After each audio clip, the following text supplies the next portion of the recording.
Hello and welcome back to Proactive New York. I'm Christine Corrado. With me right now is Nader Porhassan, CEO at CytoDyn. Nader, it's great to see you. How are you doing today? Doing fantastic. Thank you for having me again.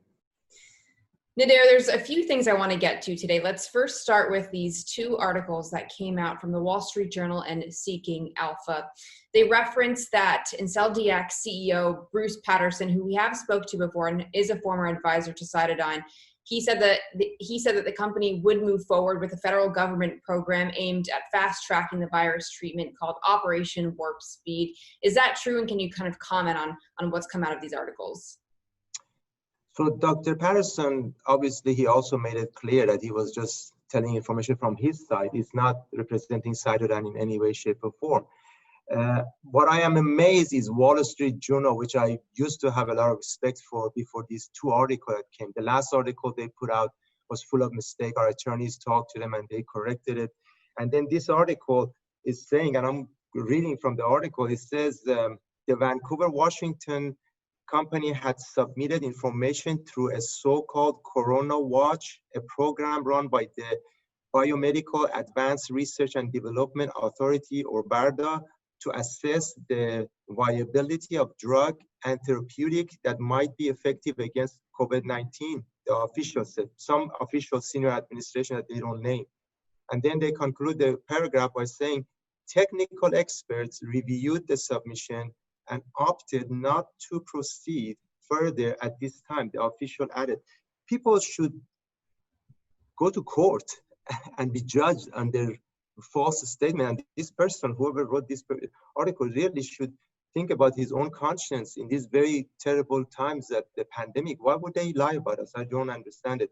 The author is, definitely should be held accountable. Our attorneys are on this, but we don't talk about our internal situation, what we're doing with whoever we're talking to. We are very careful not to reveal those things till there's something coming out. But I can tell you, the fact that he's saying we submitted an application and it was rejected is absolutely false.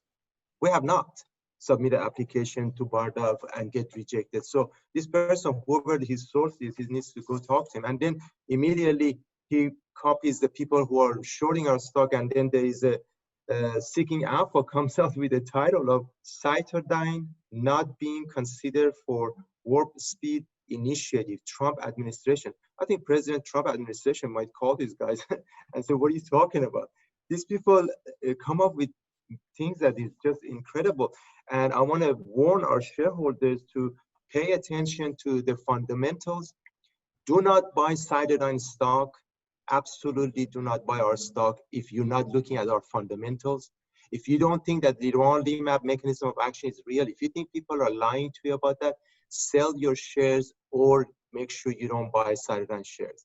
Only buy our stock if you believe in us. We have put out tremendous amount of information out there. But what I want to point out to people is please go to our website and read what happened to our CD10 top-line report. We said there is so-called news. Here's an article. This is a published article. I'm going to read you, and in our website, there is a link to this. National Early Warning Score 2, News 2, on admission predicts severe disease and in-hospital mortality from COVID-19, a prospective cohort study. The conclusion of this study was News 2 score at hospital admission predicted severe disease and in-hospital mortality and was superior to other widely used clinical risk score in patients with COVID-19. We reduced that risk by 2.5-fold against placebo. So a randomized trial was ran. Zero company in the whole world has been able to do that.